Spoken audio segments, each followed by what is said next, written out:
그럼 이제 이 에코프로 BM에 관련된 두 개의 리포트를 함께 정리를 해서 보여드릴 텐데, 하나는 되게 부정적인 느낌입니다. 하나는 되게 긍정적인 느낌이고, 부정적인 것부터 먼저 보도록 하겠습니다. 자, 에코프로 BM과 지주사 에코프로의 합산 시총이 요거 이제 회색입니다. 회색을 보니까 요게 이제 합산해서 지금 한 70조 원 정도 되거든요. 근데 70조가 이제 말이 70조지. 원래는 이게 거의 뭐 한 80조 가까이 된 게 이제 떨어진 게 한 70조. 오늘 좀 더 떨어졌으니까 뭐 한 60조 가까이 되겠죠, 그죠? 근데 어쨌든 꺾여서 이 정도인 거지. 원래는 막 80조 가까이 됐단 말이야, 70몇 조. 근데 반면에 이들의 고객사인 삼성 SDI하고 SK이노베 대표적인 고객사죠. 그들의 합산 시총은 60조 좀 넘는단 말이야. 그러니까 고객사 대비해서 납품하는 업체들의 이 시총이 넘었잖아요, 그죠? 그러니까 이제 또 고평가 논란이 있을 수 있다라는 건데, 사실 고평가 논란인도 웃기는 게 고객사 대비해서 납품하는 업체들이 월등히 고평가를 받는 경우도 많긴 많습니다. 그런데 여기서 문제는 뭐냐면 배터리 셀 업체들 대비해서 양극재 업체의 기업 가치가 더 큰 거는 조금 이상할 수 있다는 거예요. 그러니까 수급 때문에 양극재 업체들의 주가가 과도하게 밀어 올린 거지. 결국은 배터리 셀이 있고 그 안에 들어가는 양극재인데 이게 어차피 한 통으로 만들어서 이제 제품으로 팔리는 거란 말이에요. 얘가 팔려야 얘가 팔리는 거란 말이죠. 이런 규모, 이런 구조로 되어 있고 판매도 거의 비슷한 루트로 되고 있는데, 그런데 고객사들에 비해서 양극재 기업들의 주가가 이 시총이 더 크다라는 건 이건 문제가 있는 게 아니냐라는 거고, 이 양극재가 배터리 팩의 그 기준으로 봤을 때 배터리 팩에서 원가 기준으로 사실 이 양극재가 차지하는 비중이 40%가 좀 안 됩니다. 한 3분의 1에서 한 40% 가까이 뭐 이 정도 되긴 되는데, 그래도 어쨌든 40% 근처인데, 근데 국내 양극재 업체들의 합산 시총이 배터리 셀 업체들의 합산 시총을 넘어간다라는 건 조금 이상하지 않냐라는 느낌이에요. 왜냐하면 이게 더 이 말을 할 수 있는 게 뭐냐면, 이전까지 예전 22년부터 뭐 최근에 넘어가 막 올라가면 요 근처까지 여기서도 많이 이제 줄어드니까 요 차이가 그 전까지를 보더라도 주요 양극재 업체들의 시가총액 이 파란색 선은 회색 선에 대비해서 한 40% 비슷하게, 뭔가 좀 할인을 딱 받아가지고 이 차이를 되게 유지를 잘 해오면서 여기까지 왔습니다. 올해 시작할 때까지. 근데 올해 3월부터 양극재 업체들의 주가가 막 급등을 하면서 합산 시총이 막 배터리 셀 3사 합산 시총을 이제 넘어가 버린 거니까, 이 상황이 설명이 되려면 뭐 이런 느낌은 있어야 된다라는 거예요. 양극재 업체들이 셀 업체들과 독립적인 어떤 뭐, 그러니까 따로죠, 완전 따로. 니네와 다르게 우리는 되게 다른 독립적인 기술 개발을 완전 주도를 해서 이 배터리 성능을 업그레이드 시키면서 뭐 이렇게 돼야 돼요. 그러면서 니네가 나 없이 못 살아 이런 느낌이면서 자기네가 고객사들을 막 선택을 해가지고 셀 업체들 대비해서 오히려 내가 들어가는데도 더 높은 이익률을 내가 누리면, 그러면 가능하죠. 근데 지금으로서 그런 가능성은 좀 낮긴 낮거든요. 이 캐파를 보더라도 에코프로 BM, 포스코 퓨처엠, 그리고 LNF, 코스모 신소재, LG화학, STM 요거의 이제 합산 캐파가 국내 양극재 업체들 캐파 요 파란색 선입니다. 여기 22년에는 49만 톤에서 25년 154만 톤, 27년 233만 톤 이렇게 증가를 하면서 이걸 전기차 대수로 바꿔 보니까 23년 올해 448만 대 분량, 그리고 25년에는 파란색이니까 936만 대 분량, 27년 가니까 1242만 대 정도의 분량으로 추정이 되고 있습니다. 그들의 캐파를 이제 나중에 뭐 앞으로 그 캐파가 점점 늘어나는 것을 자 전기차 대수로 바꿔봤을 때 이렇게 된다라는 거예요. 근데 중국을 제외한 왜냐면 우리는 중국에다가 팔린 건 좀 별로 없으니까 중국을 제외한 다른 글로벌 전기차 판매 추정치가 25년도에 이제 908만 대, 그리고 27년에 1416만 대입니다. 그러면 사실 우리나라 양극재 업체들의 캐파가 전체 전 세계에서, 그러니까 중국을 제외하긴 하지만 전 세계에서 팔리는 모든 전기차 업체들에게 이 양극재를 거의 다 공급해도 된다라는 소리입니다. 그러니까 전 세계 다른 나라들의 양극재 업체는 필요 없어요. 우리나라만 저렇게 하면 사실 이게 좀 현실적으로 말이 안 되는 거죠. 유럽만 하더라도 중국이 유럽에서 차지하고 있는 저 양극재 그 비중이 시장 점유율이 한 30% 정도 됩니다. 중국이 유럽에 가는 게. 그러니까 나름 꽤 돼요.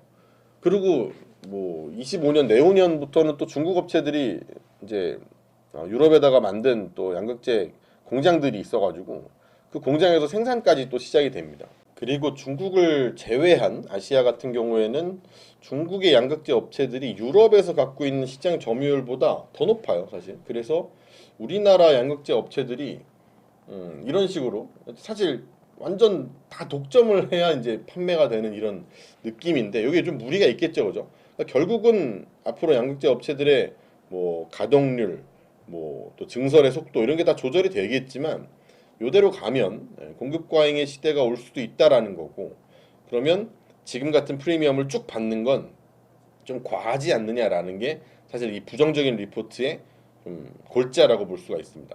자, 에코프로 BM이나 뭐 다 좋은 회사 맞죠. 너무너무 좋은 회사 같고 주가 말고는 사실 뭐 깔 게 별로 없는 그런 회사가 맞습니다. 그리고 이 수직 계열화도 너무 훌륭하고 근데 이런 프리미엄이 너무 과도하다라는 것 때문에 이제 증권사에서는 매도 리포트가 나오는 거고요. 이제 가장 나쁘게 본 데가 아까 말씀드렸다시피 이제 20만 원 근처를 이제 제시를 하고 있는 곳이 있는데 그러려면 이제 주가는 올해 거의 뭐 한 3월 여기까지 이제 땡겨서 내려 보내면 한 20만 원 근처가 됩니다. 요즘 조정 받으면서 34만 원 뭐 근처까지 왔는데 옛내 이제 적정 기업 가치는 이거보다 한 지금부터도 한 40% 정도 더 빠져야 된다라는 소리인데 최근 고점이 58만 4천 원 뭐 여기니까 잠깐 찍긴 했었지만 여기서 거의 3분의 1 토막 가까이 나야 된다는 건데 조금 과한 설정인 것처럼 보이기도 합니다만 또 설명을 들어보면 이게 또 뭐 비싸긴 비싸다는 생각이 없지 않아 드는 것도 맞아요. 자, 그러면 반대로 목표 주가를 오히려 최근에 더 상향을 하고 있는 리포트에선 과연 무슨 말을 하고 있는지를 보도록 하겠습니다. 자, 일단 에코프로 BM의 실적 전망을 보면 2분기 실적이 매출액이 한 1.9조 원, 1조 9천억 정도 된다고 보고 있고 그리고 영업이익이 1,150억. 이건 이제 나온 거죠. 나와서 시장 기대치를 이건 좀 하회를 했습니다. 이건 이제 나온 거고 매출액 같은 경우에는 전분기 대비해서 판가가 조금 한 3% 정도 떨어졌는데 그래도 양극재가 이제 좀 물량이 좀 이제 감소가 되면서 출하량이 떨어져가지고 요게 이제 매출에 더 악영향을 미쳤다고 합니다. 판가 하락도 판가 하락인데 출하량이 좀 빠졌다라는 거. 그리고 3분기에는 이제 요거 이제 예상치가 2조 한 100억 원, 2조 원 그리고 영업이익은 1,030억 정도를 예상을 하고 있는데 판가 하락분도 있습니다만 판가 하락분 아까도 뭐 3%라는 것처럼 크진 않았고 그리고 물량 효과가 이제 물량이 오히려 이제 늘어나면서 오히려 매출은 좀 유지되는 이런 형식이고 이제 단지 이제 단기 판가 하락 때문에 영업이익률이 좀 낮는 그러니까 물량은 되는데 가격이 떨어져서 영업이익률이 떨어지는 그래서 영업이익률이 6인데 이제 5.1 뭐 이런 식으로 나오게 되는 그러면서 영업이익이 별로 좀 안 좋은 이런 상황이 될 것이다. 그러면서 이제 3분기가 연초에 메탈 가격 하락분이 이제 레깅이 있으니까 여기에 본격적으로 반영되는 구간이 이제 3분기가 되는데 그러면 판가가 2분기 대비해서 한 15% 정도 떨어질 걸로 예상을 하고 있는데 대신 요걸 이제 또 방어해 줄 수 있는 게 EV나 뭐 ESS 수요가 3분기에는 확대가 되면서 3분기 양극재 물량은 한 20% 정도 오히려 증가를 할 것이다. 그래서 이제 물량이 커지면서 판가가 한 15% 빠진다고 하더라도 수익이 방어가 될 것이다. 그래서 이제 2분기는 실적이 시장의 기대치를 이미 하회를 했고 그리고 3분기는 전망이 별로 그렇게 낙관적인 편은 아닙니다만 그냥 일단은 뭐 나쁘지 않은 정도의 수준인 거. 그런데 이제 목표 주가를 보면 뭐 45만 원, 50만 원 뭐 이런 식으로 제시가 되는 곳들이 있는데 이 이유가 뭐냐? 실적도 딱 봤을 때 요 정도까지는 아닌 것 같은데 과연 더 오를 수 있는 이유가 뭐냐를 물어보면 에코프로 그룹사의 투자 포인트가 일단 여전하다라는 겁니다. 기존의 에코프로 그룹사들에 대해서 사람들이 사랑을 줬고 여기는 자, 충분한 프리미엄을 받아도 좋습니다라고 하는 그 투자 포인트가 망가지지 않았다라는 거예요. 에코프로 쪽이 이제 뭐 페세루프 시스템에 기반해서 그 IRA 관련한 대응 명령이 탁월하다라는 말을 했었잖아요. 그건 이제 어디 가는 게 아니다라는 겁니다. 그래서 투자 포인트는 여전하고 에코프로 BM과 같은 느낌의 기업들을 보면 기업 그 중에서 특히 이제 포스코 퓨처엠 같은 이런 기업을 보면 경쟁사들 대비해서 평균적인 프리미엄이 58% 정도 멀티플에 대한 프리미엄을 받고 있다. 그리고 이제 포스코 퓨처엠이 이제 양극재의 이 핵심 광물 내재화 플랜을 고려를 했을 때 이 프리미엄이 유지돼야 되는 게 아니냐라는 의견인데 그거를 에코프로 BM 쪽에다 대입을 해보면 개나 비슷한 쪽으로 해서 똑같은 사실 투자 포인트를 가지고 가고 있으니 그 프리미엄을 여기다가 대입을 했을 때 그 프리미엄은 유지를 양쪽에서 해줄 것이다.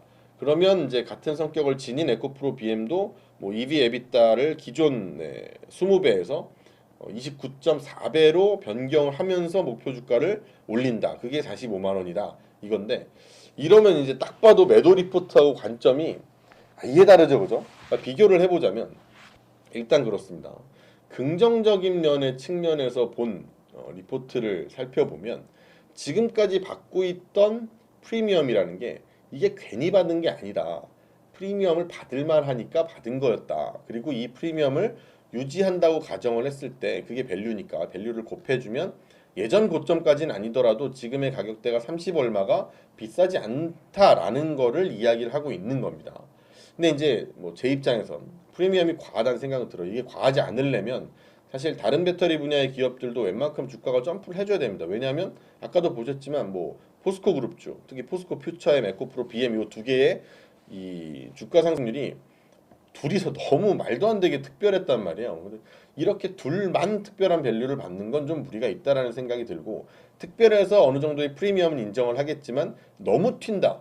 이게 좀 결론이 될 것 같아요. 그리고 부정적인 입장에서 보면 부정적인 입장에서는 특수한 기업의 밸류를 계산해 주기보다는 아예 원론적으로 얼마 버니까 얼마 이렇게 아주 원론적으로 계산을 했을 때 나올 수 있는 의견인 것 같아요. 20만 원까지라는 건 이것도 좀 과하다는 의견도 이제 생각이 좀 드는데 근데 이게 이제 그렇게 돈을 많이 벌고 있는 게 아니고 만약에 번다고 해도 다른 데도 같이 벌게 되는 구조가 사실 될 거란 말이에요. 배터리 안에 그냥 들어가는 거기 때문에 그러니까 당연히 근데 혼자 이런 밸류를 받는 게 말이 되냐 이건 거죠. 그래서 사실은 부정적인 입장에서 봤을 때는 이게 둘이 의견이 살짝 좀 비슷할 수도 있는 게 긍정적인 쪽의 의견은 기준이 에코프로 BM이나 포스코 퓨처엠인 겁니다. 이 밸류가 충분히 좋은 거고 이 프리미엄을 받아도 돼.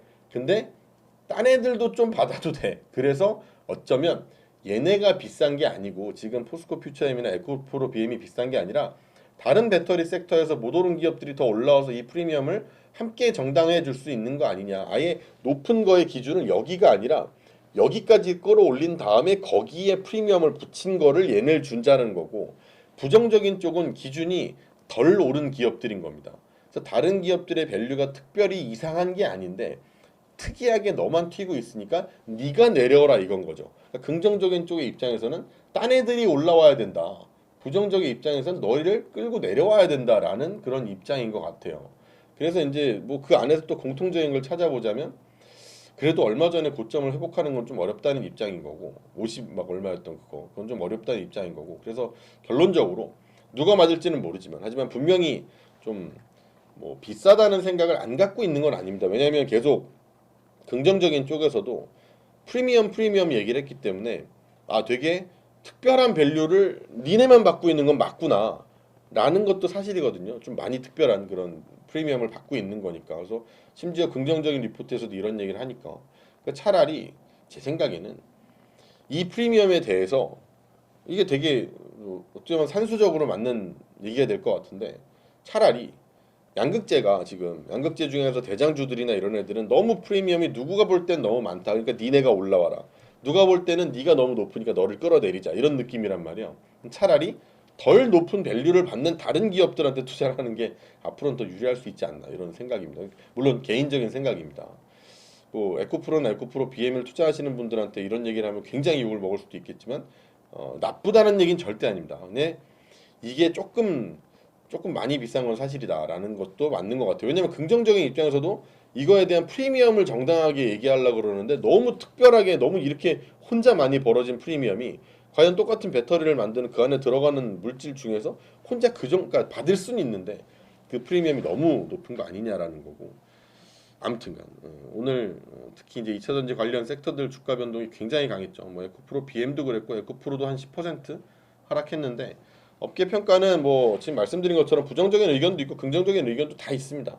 그래서 기업마다 다 있어가지고 아마 다른 기업들에 대해서도 이 제가 오늘 이제 말씀드리는 내용이 좀 이 기획이 재미있다고 하신다면 그러면 다른 기업들도 대해서 좀 아주 긍정적인 리포트와 나쁜 리포트 두 개를 좀 비교해보는 그런 시간을 좀 가져보도록 하죠.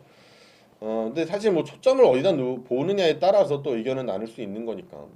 에코프로 그룹주는 개인 투자자분들의 관심이 굉장히 높은 종목 중 하나고 아직 뭐 들고 계신 분도 있을 거고 새로 진입에 대해서 고민을 하시는 분들도 분명히 있을 겁니다. 그래서 오늘 얘기 쭉 들어보시면서 어느 관점이 더 나는 끌린다라는 거에 대해서 판단해 보셨으면 좋겠습니다. 그럼 저는 여기까지 얘기하도록 하고 내일 또 재밌는 얘기로 돌아오도록 하죠. 끝까지 시청해 주셔서 고맙습니다.